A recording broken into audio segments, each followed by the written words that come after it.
Hi, I'm Tomás Cortés.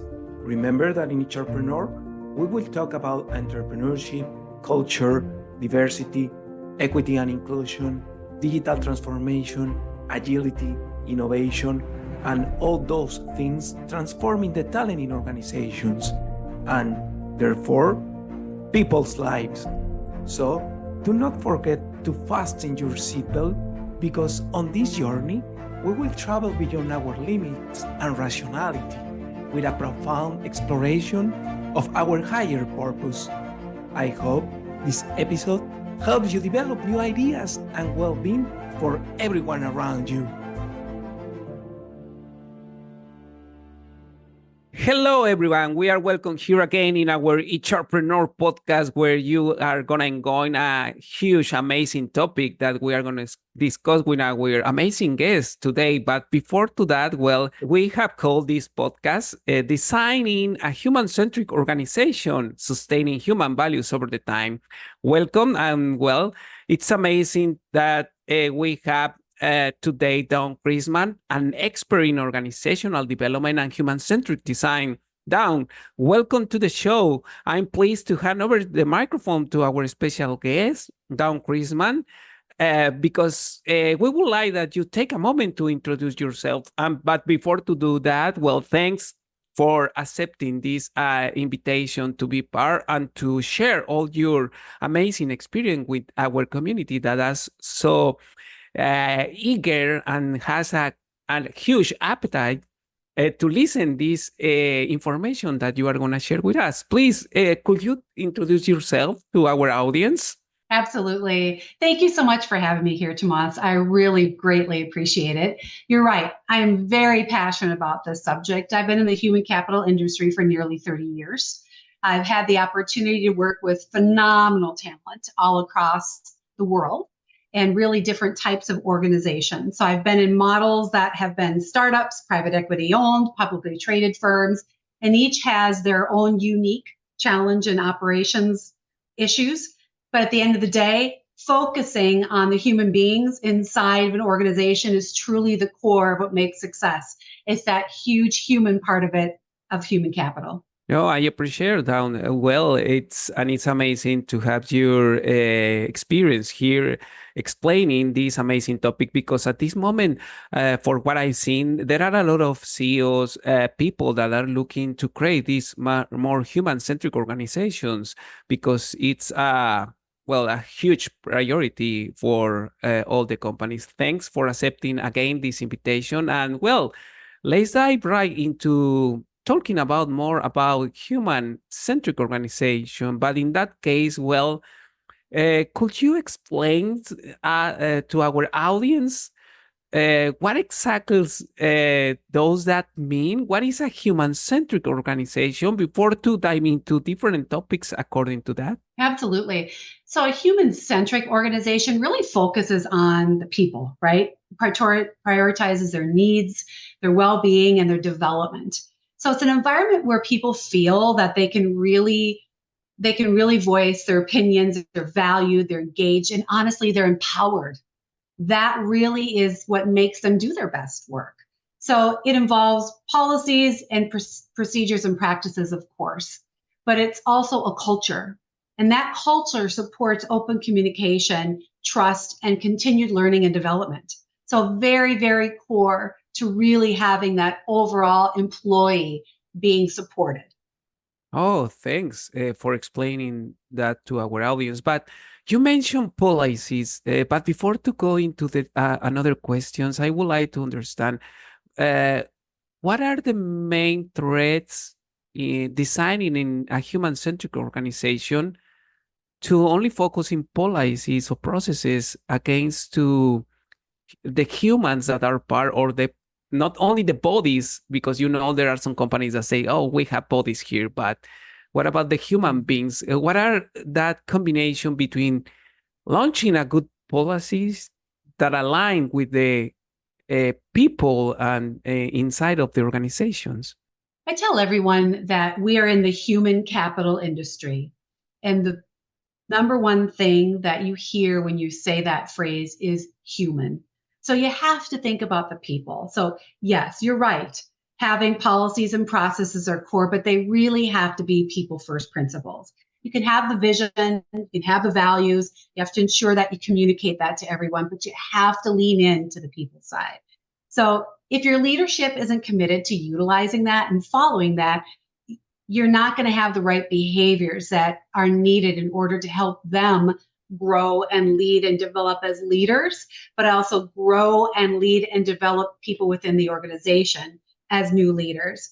So you need to design a system and a process that supports the overall well-being of the individual. So flex work environments and engagements, benefits, health benefits, well-being benefits, opportunities for professional development, learning and development and advancement, creating that inclusive culture where diverse voices are heard is so critical, and it's respected and it's essential inside of an organization. A diverse team is a stronger team, and having that as part of that overall people-centric approach is key.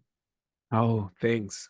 Amazing. And concerning to that, Dawn, when I consult some people here that, as I mentioned at the beginning of this podcast, that they have a huge appetite to implement a human-centric organization, but they are so fear to implement this flexible approach in the organization. What are the key elements to consider when design a human-centric organization from the scratch? Because in Mexico, I have seen so many CEOs or leaders that they say, well, I would love to implement flexible benefits for these people, but I have some fear because we are not gonna show the productivity that they show into the on-site organization.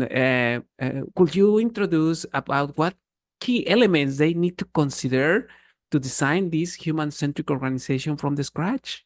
Sure. So an example of an organization that could be a good sample would be Patagonia. So they have a commitment to environmental and social responsibility in their business model. And that extends on how they treat their people and their employees. So they offer on-site childcare, flex working schedules. They encourage people to have work-life balance. It supports their employees and aligns with their overall mission and values as a business. So if an organization actually takes a step back and says, okay, as an organization, what are our values? What's our responsibility for the world that we live in or our local marketplace, and aligns to that? What people need to remember is that employees not only carry the brand of the organization inside, they carry it outside, right? So if they can align to the things that are important to employees inside the organization, outside the organization, their families and their communities, it makes it much easier to build that human-centric organization because they really are aligned to what their people think and what are important to their people. Oh, got it. You mentioned something in these answers that I came across and showed to me a huge impact during my life in different companies. You mentioned the values, but how we can promote that people lives these values, especially when we have a huge organization that has operations in Asia or in Latam or in North America. How you really ensure that people lives those values when we are creating the human-centric organization, although we have a diverse talent across the world? That's, I think, probably one of the biggest gifts in my career that I've been given. And it's been because I've taken the time to listen. I think that's what people forget. But businesses get busy and they have all types of things to take care of inside their business, and they forget to talk to their people and listen to their people and ask their opinions. Because the folks that might be out in the field or might be on the phone all day with people that are outside of the business, they're going to be hearing things that you won't from inside the organization. So really to listen to all the different things that people have to say, no matter where they are in the world, and then looking at and gathering that information and how that can benefit your business overall. People have a voice. Everyone deserves a seat at the table. And it's really the opportunity to listen to folks and what they have to say that brings the value in. So many times there's phenomenal talent inside your organization and you just don't know it because you just haven't asked. And sometimes folks don't feel comfortable maybe talking or saying something. So you might have to think about how you approach folks and how you ask the questions in what types of environments. Some people don't feel comfortable in large groups. They really need a one-on-one, but the things that you're going to learn about people when you have those conversations and you start listening to your employees are going to really make it much easier to build that foundation. Oh, got it. And another question that it's interesting for me because I want to ask you because I know that a colleague asked me for these questions and I have my own opinion, but I really want to consult to you in this podcast because they say, Perfect. yeah, well, because I know that maybe it could help them in the future to design the human-centric organization. But what about to design the human-centric organization? We need to design it from the top to down or from the down to top. What would be the best approach to design a human-centric organization? Because I know for in the past management theories, they say, well, you need to flow down from the top to down, but I have heard other opinions around that. What is your opinion about designing this human-centric organization? I think you have to understand what everybody thinks, right? You can't just take the concept from the top and cascade it down. You have to understand what the folks that are in the field, as I mentioned earlier, right, are in the field, on the phone with your customers, on the phone in the marketplaces, what they're feeling and hearing.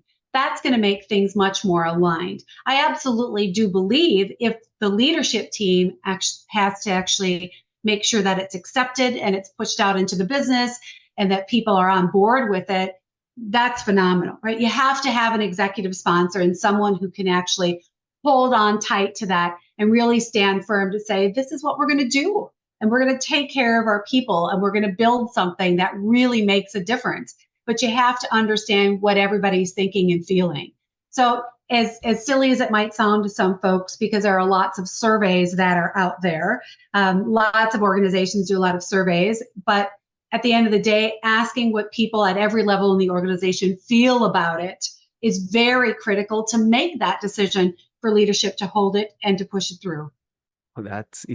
Yeah, I know that it will be add more value for the company to listen all the voices that are part of the company for designing what they really want. It's something similar that because I have that conflict in my mind. Why we always ask for the market what they are asking about the products, but internally why we only say from the top to down, explaining, hey, you need to follow these rules, and these other rules. But in the other hand, well, at the end, our employees are also part of the market in which we are going to launch those products.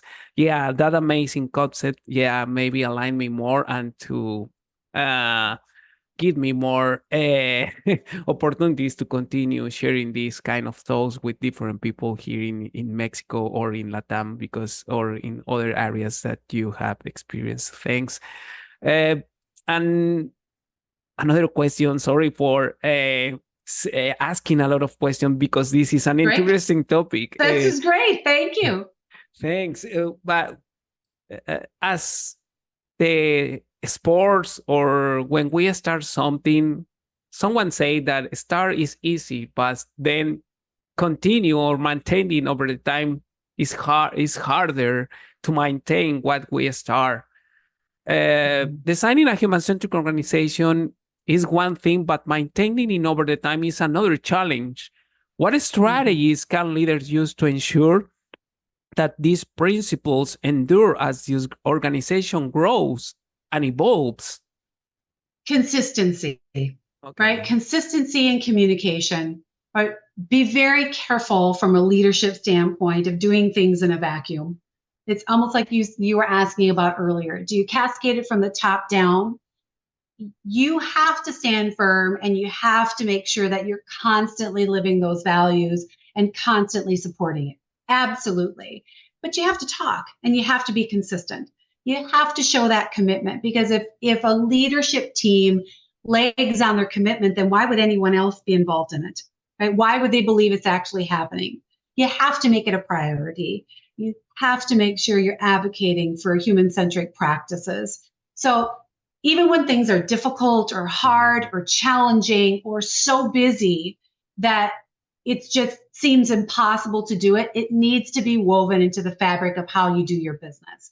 So asking people regularly, what do they think, how it's working, asking for feedback, you'll ensure that you stay on top of it and your policies are going to work well and your people are going to feel engaged and that you actually care and you're committed and that things are being effective, right? So just because you launched something 3 months ago and the business climate has now changed or the team has now changed, it doesn't mean it's going to remain relevant. You have to ask and you have to be committed. Doing that really fosters a culture of continually learning, being adaptable, being able to actually roll with whatever comes your way and help your organization stay responsive and make sure that when something new comes or there's a challenge or there's a change in the economy or change in the team, that your team now feels almost woven together, even tighter, because you've got that commitment and they've consistently heard from you and they've consistently felt that they are heard. Amazing, amazing. Because sometimes I have seen some companies in which they decide to change everything. Okay, we need to be more agile, but maybe the strategy needs to change. But at the end, the values need to be consistent to maintain that human-centric organizations practice. Is that correct, or I am saying something wrong in this case? No, not at all. I think that you have to know that change is inevitable. It happens all the time, right? If you think about all the massive things that we've been through, even in the last 5 years, Yeah. right? That really has been a impact across the world, right? Not just one region or one country, across the world. You have to be able to change. You have to be able to roll from one thing to the next thing and understand that change is inevitable. And the more that you can think and listen to what everybody around you is saying, the stronger it will make your organization. Okay, thanks. And the people that are leading these projects in the companies, designing a human-centric organization, and especially, I don't know if that is correct, because I suppose the CEO needs also to be part of this sponsorship or this sponsor to design a human-centric organizations. But what kind of skills or what kind of, I don't want to say resilience or something like similar, what kind of skills, values, or profile needs to have people that are leading these human-centric organizations to maintaining over the time?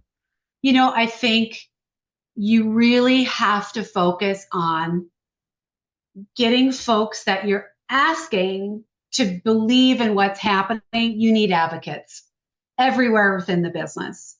So sometimes I think when organizations, maybe they've bought other organizations and they've tried to bring them into the company, so they're bringing different culture and different thought processes. I think sometimes organizations really don't rely as heavily on advocates across the organization that they need to. Right. So back again to my earlier comment about having folks, if you're a field-centric organization where you have people out servicing customers in the field, or if you're on the phone doing a call center environment, so people are on the phone talking to your customers all day long, or maybe you're someone who travels to different events and represents your company in different ways. I think the core is having advocates in each group of folks within your organization and listening to what they have to say and listening and understanding how to impact that. So yes, the CEOs, the presidents, the VPs, the senior level executives need to be the executive sponsors and ensure that the process is followed along the way. But you need those advocates inside your business to keep things moving and keep that motion moving. Because the other thing that people forget about human-centric organizations and building that, they're concerned about everybody inside and taking good care of them. that's a human-centric organization. But they also need to realize and remember how much that impacts their organization's brand and their marketing out in the outplace environment. So I think from a standpoint of having people be those advocates, they can be advocates inside and outside and keep that momentum moving forward. Oh, got it. Perfect. And once we design a human-centric organization processes, strategy, values, all the things that are part of the high-level strategy of the organization, there are worries about the board or other members of the company that this approach is the right approach to continue maintaining over the time, but they are asking for what is the impact? How can organizations measure the success of their human-centric initiatives or in this designing? Because there are people that say, okay, we decide to pursue this approach, but what would be the main key performance indicators that we are in the right path to continue maintaining over the time? Could you explain a little bit more about that, Dawn? Absolutely. And I think that's part when you're building that strategy to be a human-centric organization, you can't forget about the metrics and the way that you're going to make sure that it's successful. Right? It's an easy way to help people within your teams. And that could be exactly what you said. It could be your board, it could be your executive leadership team, but it's also folks that are inside the business that you're telling, we really have this commitment, we're building it. Metrics is a very simple, easy way to show that and show that example. So when you're building it, you have to build metrics into that. So there's several things to consider. We talked a minute ago about satisfaction surveys and engagement scores, right? Employee engagement scores. Retention rates are a really great way to look at it. Looking at the overall job satisfaction of someone, making sure that you have pulse surveys involved. You're getting feedback mechanisms inside your business that people can give you real-time information and insights about what's happening and how they're feeling, honestly. So if you've got additional tracking on productivities and innovation, you can also look at that as well. So if you see things getting better, right? You see things getting worse. That also, both of those things might be an indication of how your human-centric strategy is working or not working, or maybe needs to be enhanced or changed, because those positive scores and that positive feedback and the happiness that you have within your employees really will show that you have a thriving human-centric organization. But you have to ensure you're watching those things and you're asking questions and monitoring it and reporting on it.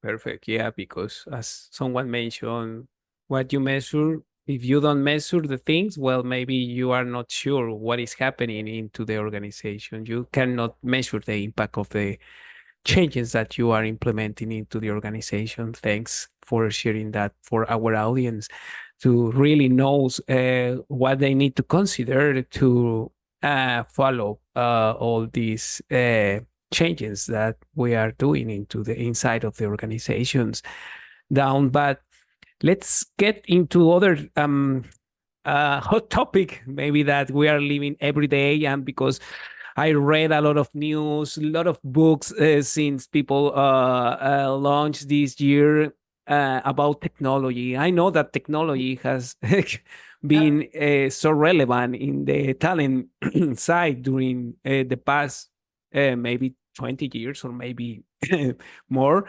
But let's talk about the technology, especially, artificial intelligence. Every day we read or hear something about artificial intelligence. But what about the role of technology designing a human-centric organization? How can tech be leveraged to support and enhance a human-centric organization, Dawn? Yep.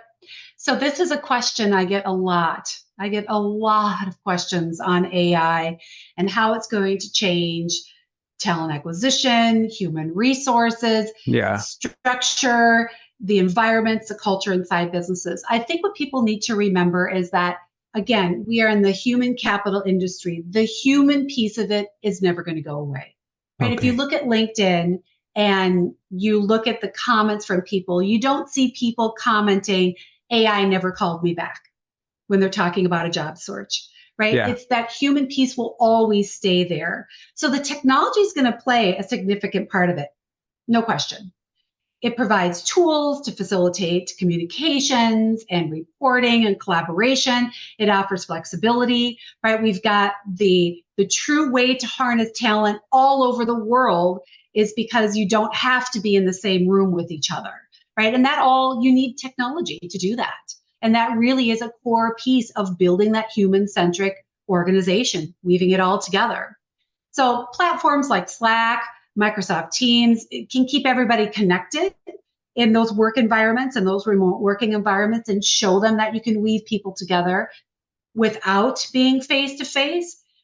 But the HR tech solutions can streamline processes as well. So it can help performance reviews and onboarding, continuous feedback, all those kinds of things that people need to actually grow and develop and make them more efficient and effective as contributors inside your business, but also that personal professional development that everybody so much wants within inside their business. If you're going to spend time working, you want to also be feeling like you're being supported and developed. So making sure that no matter what technology we use enhances the situation and the partnerships that we have, but does not replace the human elements, really is going to be key as you're weaving those pieces that are critical. And you need to have that inside your human structure, your human-centric structure, but it doesn't replace the human beings. Oh, yeah, because there are a lot of fear.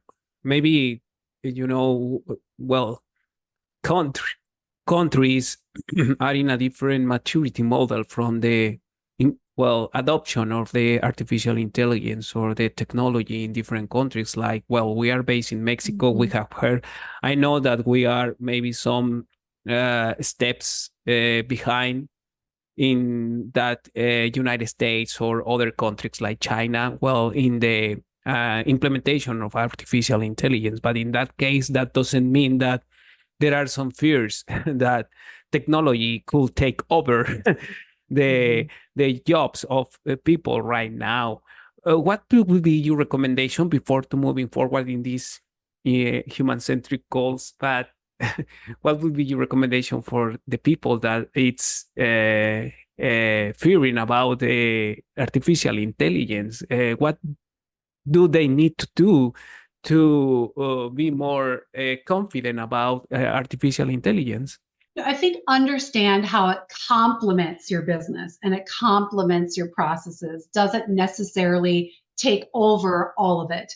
Right? So if you understand what your process is and you've built it to be fair to everyone, where do you use that to actually make the process more streamlined and effective and efficient? And where does the human side of the piece fall into that overall process? So again, it's not going to replace people, but what it should do is make the process better and make people feel better about it. You don't want to have something that you realize is written, for example, by AI, right? You want to ensure that the human being looking at it is making sure that it's effective for the business, whatever's being written. Or if you're using it as a piece of a screening piece, are you ensuring that it's being used at the right piece and right stage of the process? Are you ensuring how it's being used to screen or how it's being used to be inclusive in your process aligns to your culture and how you use it? So it's another tool, right? We've all had technology tools and built into our processes and enhanced continually throughout our careers, right? We're very lucky. Right? We're very lucky that we work in a space and a time where new things come in and they're more robust than the next. But that also challenges all of us to make sure that it's being used in the right way and that it's being used to be inclusive in your process. Catch it. And Any advice for organizations looking to implement new technologies in a way that supports their human-centric goals? Yeah, absolutely. You have to understand the specific needs that you have, and you have to understand the pain points that you have.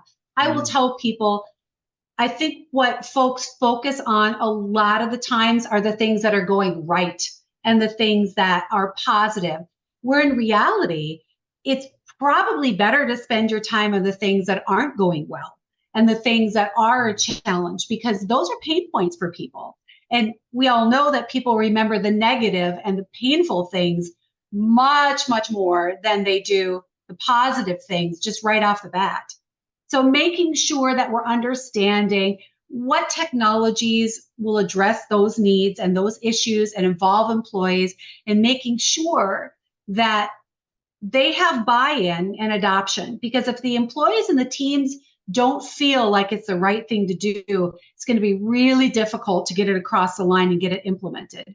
So if you provide additional training and support to help them to understand that, to understand the tools and what it can offer, versus saying, here's a new tool, we're going to utilize it, versus saying, here's a new tool, here's the idea behind it, here are the goals for it, let's get some training and understand what it's going to do, and what questions do you have? What else do you not understand? That's how you're going to get buy-in from people, versus saying, here's a new tool, we're going to use it. Gotcha. And well, thanks for sharing all these thoughts around the technology. And before moving into the personal questions, because our audience, this is a dynamic that we have in HRpreneur podcast, that our audience would love to hear more about our guests beyond these amazing different topics that they discuss. But before to move into that part, just hold on, HRpreneurs. Before to move into that, I know that you have that are eager to hear more about Dawn Christman. But before to move that, I would love to ask last questions around generations concerning to designing a human-centric organization. You mentioned something relating for the different cultures where countries. A company is operating in different countries or different regions to implement a human-centric organization. But what about a company that also is implementing a human-centric organization with different point of view relating with the generations? Generation X maybe has a different point of view to implement flexible benefits. I know maybe I'm not judge this generation. Sorry, please don't feel in that way. Just we have different values, a different point of view concerning what we live in that specific era or age. But what about the different mindsets to implement a human-centric organization, Generation X against millennials or Generation X? What do you think about that? What the companies needs to do to align all these different mindsets that we have in the company? Ask what people think. Okay. Ask what people feel, right? It's no different than working with people in different countries. They will have different viewpoints. They will have different cultural things that will impact it. So do the different generations, right? And what I think sometimes people focus on is working so hard to please this culture or this generation, instead of saying, wow, this is fantastic. I learned this over here and I learned this over here. How can I use that for everyone? And how does it make sense, right? There's going to be a common theme. People want to be heard and they want to be part of the organization that they spend so much time at work, right? You're not spending an hour a day at work or an hour a week at work. You're spending a lot of time. So being respectful and asking what people are feeling and thinking, regardless of where they are, what generation they are, getting their feedback, and then looking at the overall picture of, maybe that could benefit me over here. Maybe that could benefit me over here. And looking at how that builds strength versus thinking I have to have 20 different ways of thinking about things or 20 different approaches, and sometimes even partnering people from different places and different ways of thinking makes them and spurs them on to think differently and helps them grow and develop. So I think, again, it's ask people what their thoughts are, what they think is important. And I really truly believe that you'd be surprised at a lot of the commonalities and the things that are important to people. I can't tell you the number of times in my career where when I've sat down and talked to people that aren't anywhere near to where I live or how I grew up, and we find these similarities in things that we never would have guessed. But what did we do? We sat down and we asked and we talked about it, and we really worked to get to the heart of what was important to each other and what was happening inside of our businesses. Oh, thanks, Dawn. That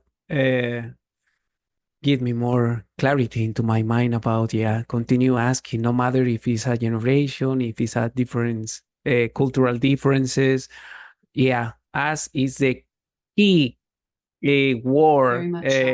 To continue making that impact, designing a human-centric organization. Great insights, Dawn. I'm so excited to really launch this podcast for all our listeners across the world. But we have in the time in which we are going to move into the personal questions. Thank you so much for sharing your insights on designing and maintaining a human-centric organization. But before, do you have any final thoughts or advice for our listeners around designing a human-centric organization before to jump into these hot topics questions for you? Absolutely. I just really think, remember that you really have to genuinely care and respect your people, right? Really expect that your folks want to do the right thing and they want to be part of it and they want to be heard and they want to do phenomenal work. So really having a human-centric organization is really truly listening, and people will respect and respond to that if they think you truly care. So if they feel like they're valued, they feel like they're supported, and they're really, really feel that throughout the process, and to your earlier question, from every level, right?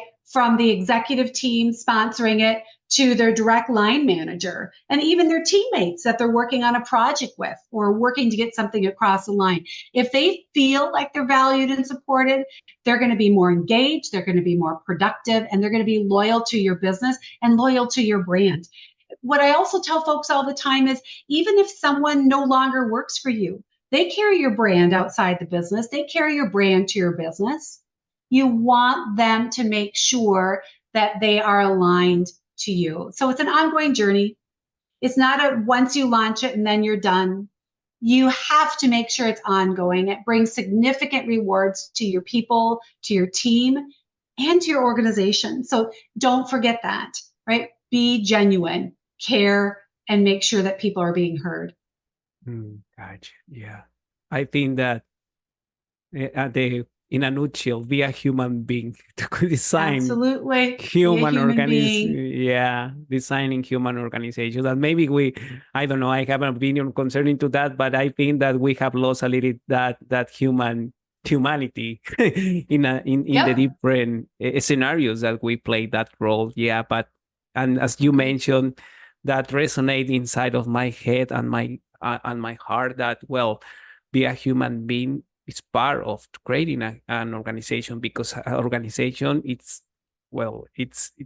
the human being is the main component to create an organization. And if we are not designing a human organization, we are going to losing our the other things that we could trying to get, like the profit. But the main point, the main focus needs to be the humans that we are attending to giving a prize. Absolutely. Thanks, Dawn, for sharing this amazing topic and hot topic that maybe a lot of different people are asking about, because I have heard that CEOs, but also individual contributors, well, are looking for this purpose beyond just to do the day-to-day job inside of the organizations. Okay, well, let's jump into these other things that are part of our dynamic in HRpreneur, because as you know, HRpreneur is this combination that HR, but we love the entrepreneurship field also. And I would love to ask you in that way, how do you live entrepreneurship in your field of expertise, Dawn? By honestly, constantly working to understand the talent around me and the people around me. I might be considered an expert in a particular area, but that doesn't mean that I stop learning. So I really am intrigued and I love to understand what other people think and how it impacts a particular topic or a subject that we're working on too. Different people with different interests and ideas really contribute to the constant evolution of a project. So it is that never ending desire and thirst for knowledge and interest in different ways of doing things that really is kind of the core foundation. Thanks, Dawn. And that lead me to the other questions, because if we want to change a company or organizations, something that I have learned, I don't know if this is wrong, but at least for me, is that you need to change inside your kind of view. And with that on mind, what has led you to create a profound inner transformation that you have been able to transfer to organizations to break with the fears in which the human being sometimes stagnates? Really, honestly, the belief that people are truly capable of more than they believe, and it's my job to figure that out and to show them that. So really taking a team of people from across the globe who only did work remotely, right? So as an example, they weren't used to doing work in an office, and then others who were used to doing in an office, bring them together and bring them together virtually in a remote environment from all over the globe. I had folks say, we'll never be able to do this. We won't be successful. They had no idea how to do it. So really together, we worked to actually understand the skill sets and the interests of everybody within the team, everybody within the project team, and we aligned it to the work that needed to be done and the interests that they had, honestly. So it was an extremely lean environment, right? We didn't have the ability to bring more headcount on. We didn't have the ability to purchase more tools. We had to really utilize who we had and what we had. And in fairness, there wasn't the time and capabilities and full-time roles for those same folks to go do some of the things that they had interest with. There just weren't roles. So we were able to utilize that skill sets, and we launched actually several global key projects and saw them through using those people and the skill set that those people had. And what helped them in turn, it helped them develop, right? They got to do some of the things that they had an interest in that they didn't get to do before, and really increased their development, their basically as being a plan for further leadership roles within the organization, and it really increased and improved their overall satisfaction. And how did we know that? We knew that because we talked to them in one-on-ones. It came up in their performance reviews. It came up in their succession plannings and their plans for how they wanted to develop within the organization. So back to the human-centric piece, we're constantly asking, right? We're constantly asking and talking about it. And that is how we got things across the line without having the additional resources or jobs available to do it. We did it as a team. Oh my God. Thanks for share those insights, Dawn. And other questions, because I really love this dynamic with my guesses. What recommendation would you give those who run an organization, an area, or an entrepreneurship to make a profound change truly? You have to believe in your people, honestly, right? Believe in your people and believe that they are working hard to do their best, right? Sometimes it might be difficult to lessen control over an organization or over a team or an individual or a part of your organization. But lessening that control is really what's going to make people believe that you, or feel that you believe in them, right? And you believe in them and their ability to get the job done. You create an environment of trust and teamwork where everybody has each other's backs. So I think when you hear about people micromanaging, or you hear about leaders not knowing how to take their organization to the next level, it's really rooted in fear, right? Yeah. Because they're thinking that if they let go, that something's not going to get done, or it's not going to it's not going to happen. And in reality, that's when the best comes out of your people, because they really feel like somebody believes in them and that they've got it and they can do it. And that's when the incredible things happen and incredible work gets done. Yeah. Yeah. It's to take the risk to open the door that maybe we knock the door, but say, well, I need to open, or no, I fear to open. What is beyond that door? But at the end, well, there is nothing beyond that door. It's only our fear that hold to not to open that amazing door that will bring amazing things for our people. Thanks. Yeah. Amazing, amazing, amazing. Well, but at the end, well, life is full of challenges, and I have shared a couple of them audience with my amazing friend Dawn Christman, and she has helped me a lot of with all that experience to really take that risk to change the life. But in that case, Dawn, what has been your biggest challenge, and what learning did you take from that? For me personally, Yeah, I really have always been that person that has rolled up my sleeves. I'm not afraid to get in the weeds. I love to lead. I love to develop. I love to work globally. I love all of it, right?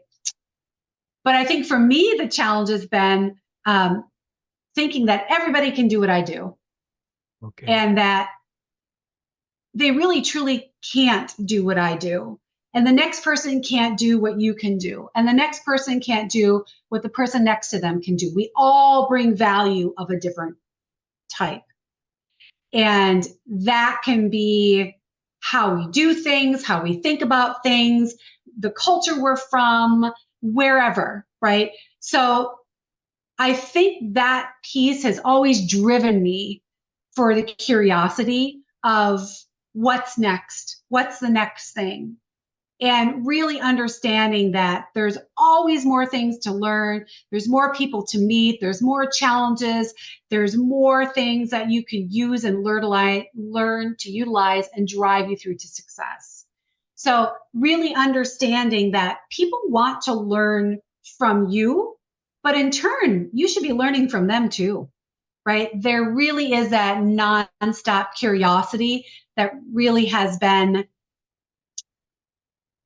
at the core, right? At the core, and really figuring out how to harness that to actually take your business and yourself as an individual to the next level. Thanks, Dawn, for sharing that. And continuing that way, this had helped you to maybe apply in these other situations that you have lived. But what is the best advice you got to break the status quo, and what impact did it have on your life? I think it is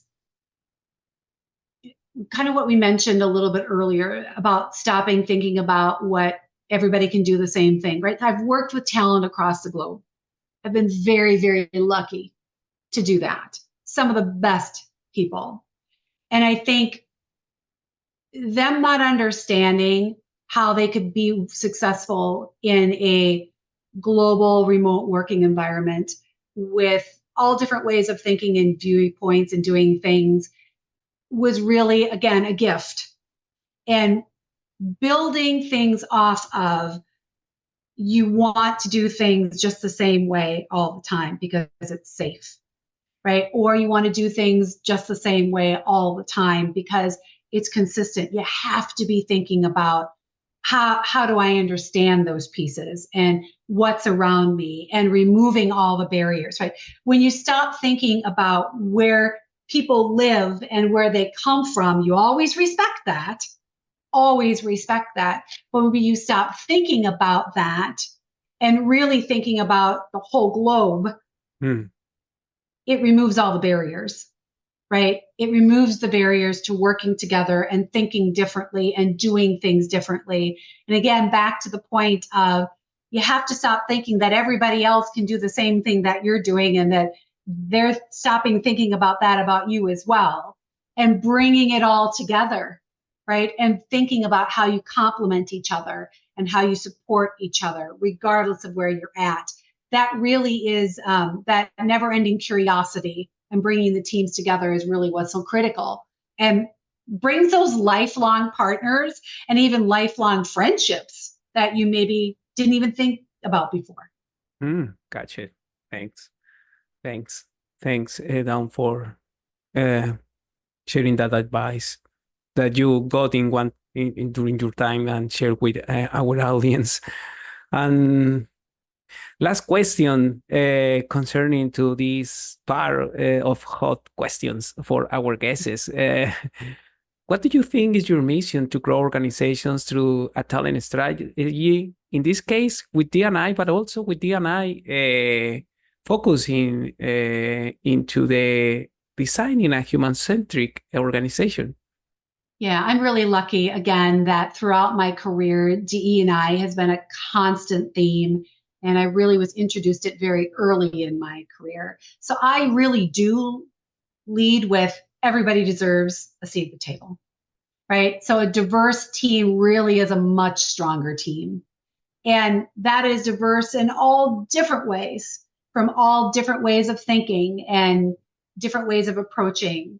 So if we all did business the same way, and we only did it one way, in the way that we thought was right, only impacted by our experience in our life, where would we be as a society and as a world, right? Again, back to bringing everybody's thoughts together, regardless of where they're from and what they've done. You bring that strength in, and you weave that into everything that you do.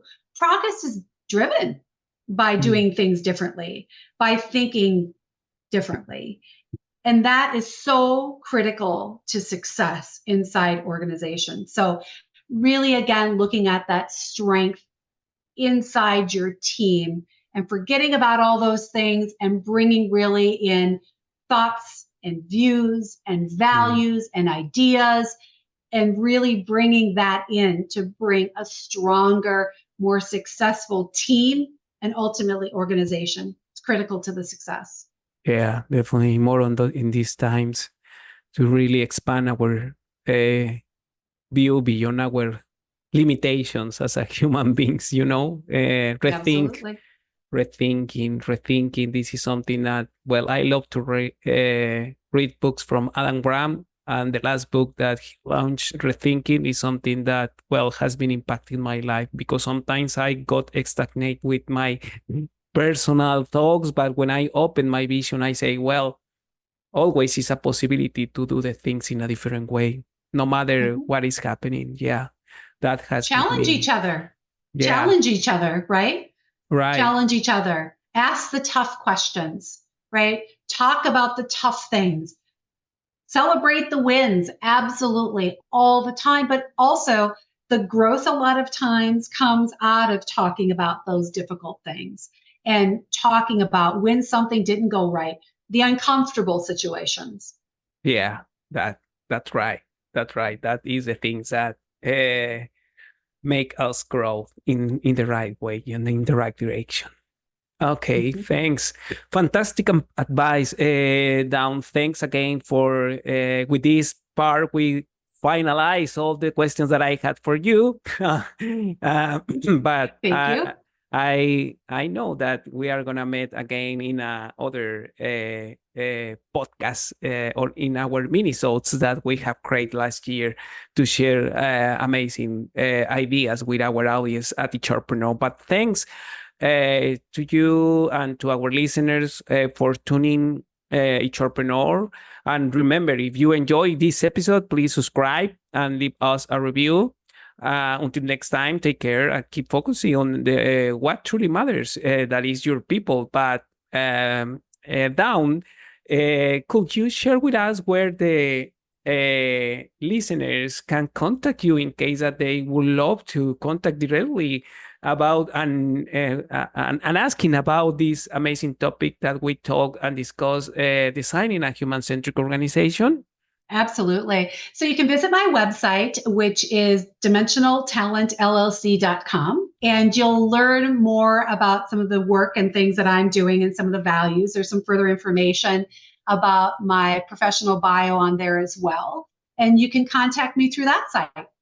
Okay, perfect. HRpreneur listeners, you have the website, and remember that we are going to highlight the website into the description of this episode, and also that you can tune through YouTube channels and the other platforms in which we have to launch this podcast. Thanks. We invite you to tune into HRpreneur podcast, where we explore the latest trends, insight, and strategies in human resources and entrepreneurship. Whether you are an HR professional, a business leader, or someone passionate about making a difference into the workplace, and not only the workplace, because all these topics apply for the general life, there is something here for you.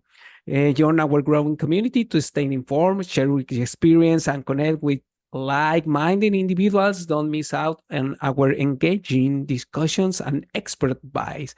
Subscribe to the HRpreneur podcast today and be part of this conversation. Thanks again for Dawn Christman, who shared these amazing ideas with us. And stay tuned and wait for more of Dawn Christman in future episodes or minisodes in HRpreneur podcast. Thanks, Dawn, for joining with us, and I appreciate your time, your insights, and all you have shared with us. I don't know if you like to say something more to our audience before to sign off this amazing episode. Absolutely. First of all, Tomás, thank you so much. I really appreciate that. Was so very much looking forward to doing this. And you know me obviously well enough that I have such a passion for this area. So if there are folks that have questions for me, please, by all means, reach out. But I would encourage you as you move forward, ask questions, right? Ask questions, engage with people. Really remember that we are in the human capital industry building human-centric organizations. And the word you have to remember in that is human. So if you think and lean into that, you'll be very successful. So thank you so much, Tomás. I greatly appreciate it and look forward to visiting with people soon. No, yeah, definitely. And thanks, Dawn, again for all this you share with us. And we are going to see you soon in future minisodes or episodes to share more ideas with our audience. Thanks, HRpreneur listeners. We appreciate your time and speak soon.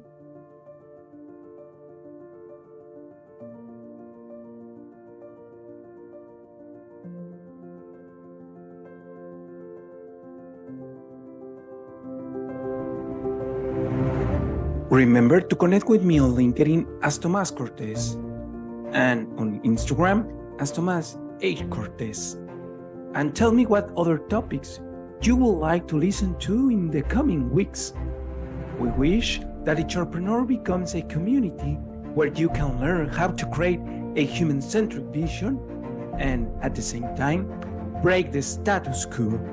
So please help us to achieve our purpose of inviting your friends to follow HRpreneur and to leave comments. Thanks for sharing your time with us, and we look forward to seeing you in our next episode to continue evolving.